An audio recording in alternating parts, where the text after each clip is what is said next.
అమ్మే ஞா ஒன்னு பரையிட்டே అబ్బా ఏమిటి నీ మలయాళం గోలా ఆ మలయాళ పొడితో కాపురం చేసి నా తెలుగు వాడికి అంటుకోలేదు గాని వాడి మలయాళం మాత్రం నాకు అతుక్కుపోయింది. సరే ఈ చికెన్ ని ఫ్రై చేయమంటారా లేకపోతే కొబ్బరి వేసి పులుసు పెట్టమంటారా? ఏదో ఒకటి చావు.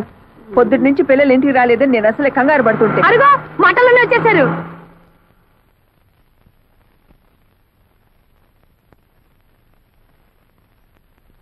అమ్మా మమ్మీ అమ్మా మేం చేసిన పొరపాటుకి నువ్వు క్షమించవని మాకు తెలుసు.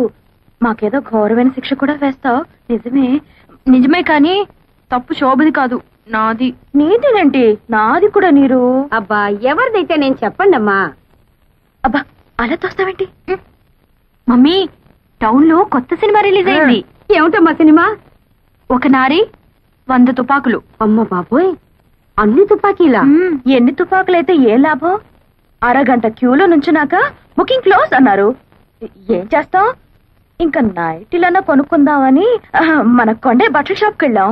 నైటీలంటే ఏమిటమ్మా? నైటీలంటే రాత్రిపూట తొడుకునే గౌన్లు. అవి తొడుక్కొని ఏం చేస్తారు? గోడెక్కి గంతులేస్తారు. ముసల కబుర్లు నువ్వు. మమ్మీ ఆ నైట్ గౌన్లు తీసుకోగానే చాందినిలో శ్రీదేవి కట్టిన శారీస్ వచ్చాయని కొండయ్య బంకమట్టిలో తగులుకున్నాడు. అమ్మా అమ్మా శ్రీదేవి కడితే సుమారుగా ఉంది కానీ ఇదే చీర మీ అమ్మగారు కట్టుకుంటే చీరకే అందం వస్తుందన్నాడు.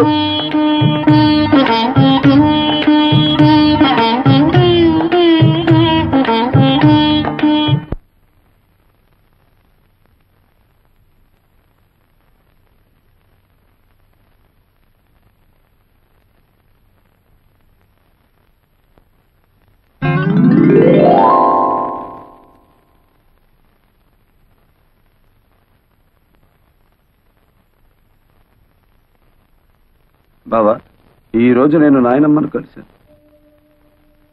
రాత్రి 11 గంటలకు నీ కోసం నేను గదిలో లైట్ వేస్తాను. నువ్వు వస్తే విశేషాలు చెప్తాను. బాయ్.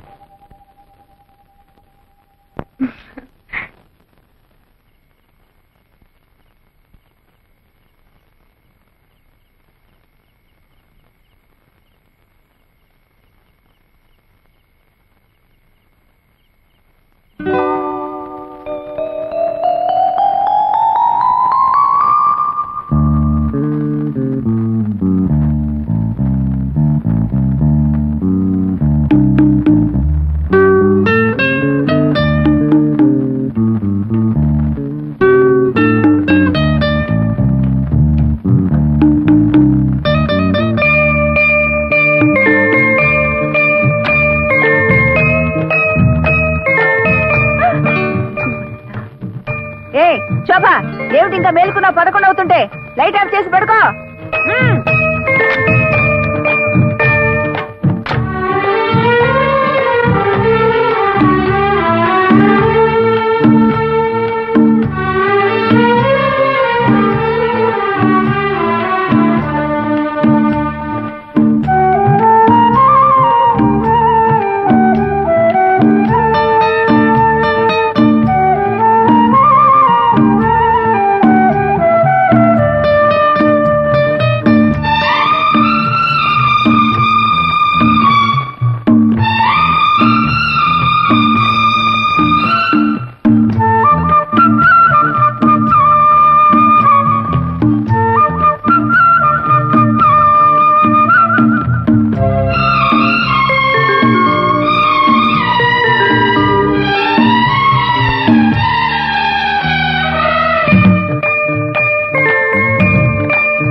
పారిపోయినట్టున్నాడు. వెళ్ళిపోయాడా? ఏయ్, ఏమిటి అలా చూస్తున్నావు? నువ్వు తెచ్చిందిలే, వేసి చూసుకుంటున్నాను. పాపా